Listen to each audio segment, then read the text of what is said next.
ओम नमः शिवाय भक्तजनों, बंधुजनों, आप सभी का मेरे इस चैनल ब्राह्मण देव कन्या पर बहुत बहुत स्वागत है।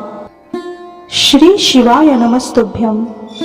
सावन मास में भगवान शिव की पूजा करने का सर्वाधिक महत्व है।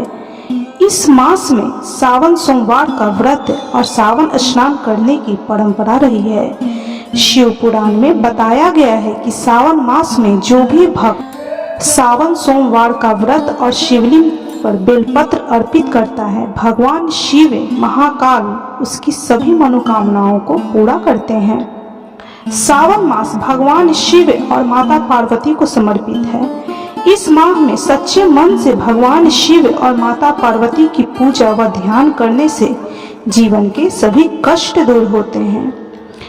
जिन कुंवारी लड़कियों को अच्छे मनपसंद जीवन साथी चाहिए, उन्हें यह व्रत अवश्य करना चाहिए।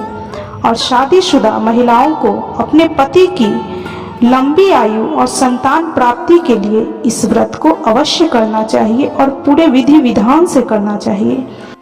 इस व्रत को करने से भगवान शिव का आशीर्वाद प्राप्त होता है, साथ ही सुख समृद्धि वैभव धन और मोक्ष की भी प्राप्ति होती है। भगवान शिव भोलेनाथ बहुत ही भोले हैं।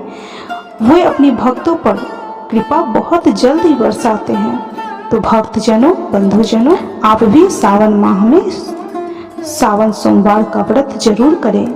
इस वर्ष 2023 में कुल 8 सोमवार पड़े हैं, तो आप जितना हो सके इस व्रत का पालन करें और इस व्रत को करें। भगवान शिव आपके हर दुखों को दूर कर आपके मन की हर मनोरथों को पूरा करेंगे।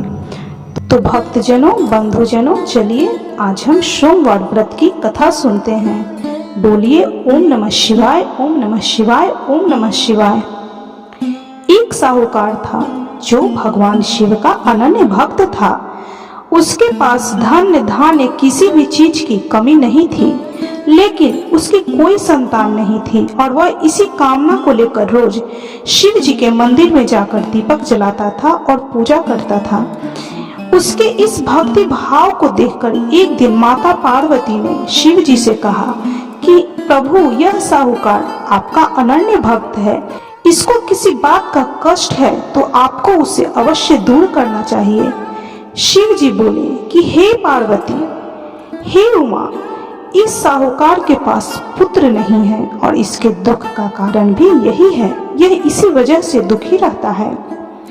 माता पार्वती ने कहा कि हे ईश्वर, कृपा करके इसे पुत्र का वरदान दे दीजिए। तब भोलेनाथ ने कहा कि हे पार्वती, साहूकार के भाग्य में पुत्र का योग नहीं है। ऐसे में अगर इसे पुत्र प्राप्ति का वरदान मिल भी गया तो वह केवल 12 वर्ष की आयु तक ही जीवित रहेगा।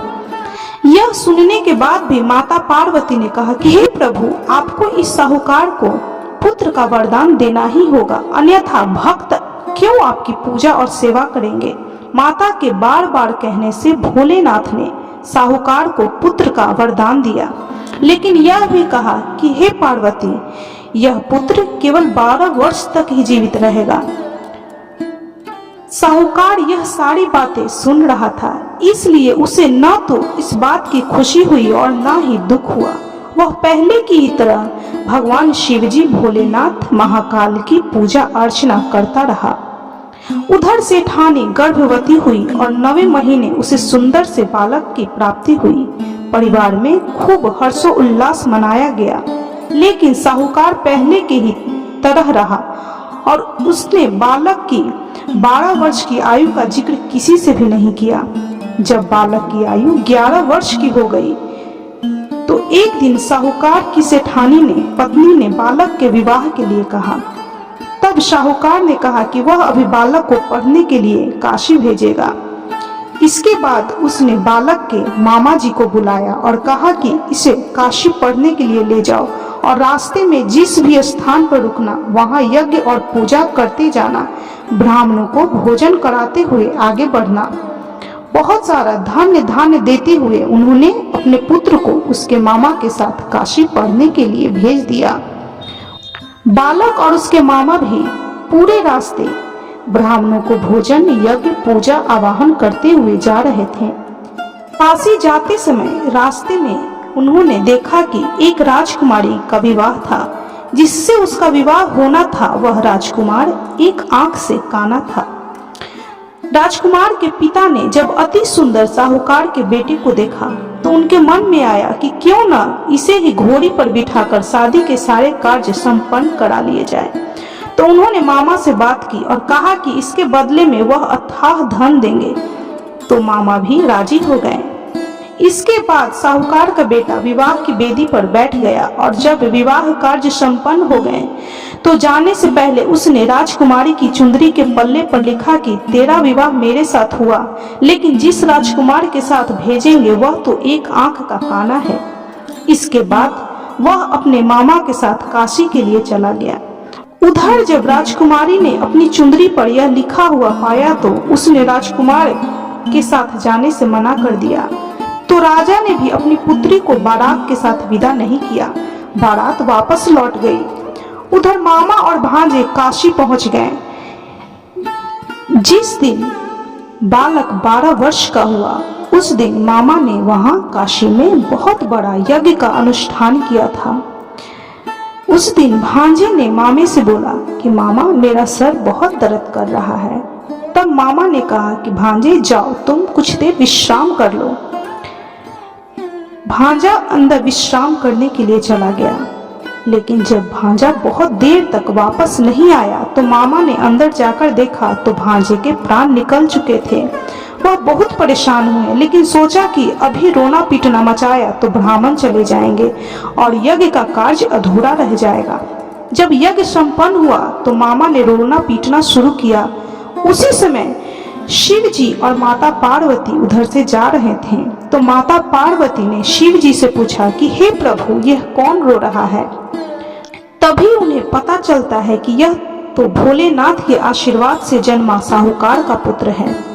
तब माता पार्वती कहती है कि हे स्वामी इसे जीवित कर दीजिए, अन्यथा रोते रोते इसके माता पिता के प्राण निकल जाएंगे। तब भोलेनाथ ने कहा कि हे पार्वती इसकी आयु इतनी ही थी सो वह भोग चुका, लेकिन माँ के बार बार आग्रह करने पर भोलेनाथ ने उसे जीवित कर दिया। लड़का ओम नमः शिवाय करते हुए जी उठा और मामा भांजे दोनों ने ईश्वर को धन्यवाद किया और अपनी नगरी की ओर लौट चले। रास्ते में वही नगर पड़ा और वही राजकुमारी मिली। राजकुमारी ने उसे पहचान लिया। तब राजा ने राजकुमारी को साहूकार के बेटे के साथ बहुत सारा धन्य धान्य देकर अपनी बेटी को विदा किया। उधर साहूकार और उसकी पत्नी छत पर भूखे प्यासे कई दिनों से बैठे थे। उन्होंने यह प्रण कर रखा था कि यदि उनका पुत्र सकुशल न लौटा तो वह छत से कूदकर अपना प्राण त्याग देंगे। तभी लड़के के मामा ने आकर साहूकार के बेटे और बहू के आने का समाचार सुनाया, लेकिन वे नहीं माने। तो मामा ने शपथ पूर्वक कहा। तब तो दोनों को विश्वास हो गया और दोनों ने अपने बहू और बेटे का बहुत जोर शोर से स्वागत किया। उसी रात साहूकार को स्वप्न में शिव जी ने दर्शन दिया और कहा कि तुम्हारे पूजन से पूजा पाठ से मैं प्रसन्न हुआ हूँ। इसी प्रकार जो भी व्यक्ति इस कथा का श्रवण करेगा, सुनेगा, पढ़ेगा या किसी के द्वारा भी इस कथा का पाठ कोई और भी सुनेगा तो उसके समस्त दुख दूर हो जाएंगे और मनोवांछित सभी कामनाओं की पूर्ति होगी। भगवान शिव, भोलेनाथ, महाकाल ईश्वर की कृपा उस व्यक्ति पर हमेशा बनी रहेगी। भक्तजनों, बंधुजनों, इस प्रकार श्रावण सोमवार का यह व्रत कथा संपन्न हुआ। तो बोलिए कर्पूर गौरम करुणावतारम संसार सारम भुजगेंद्र हारम सदा वसंतम हृदयारविंदे भवम भवानी सहितम नमामि। ओम नमः शिवाय, ओम नमः शिवाय, ओम नमः शिवाय। भक्तजनों, बंधुजनों, इस कथा के श्रवण से आपके जीवन की सभी कठिनाइयां, सभी दुखों का अंत होगा। भगवान शिव, भोलेनाथ आप पर असीम कृपा बरसाएंगे।